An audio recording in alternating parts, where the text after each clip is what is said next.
یک باد بادک در هوا بی‌تاب، یک خانه جا مانده از سیلاب،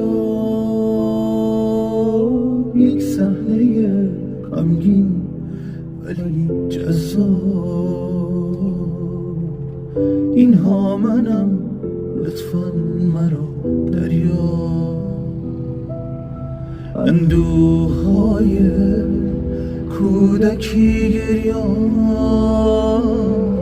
دیوارهایی نصفه و ویران، زخمی شبیه پیکر ایران. اینها منم، لطفاً مرا دریاب.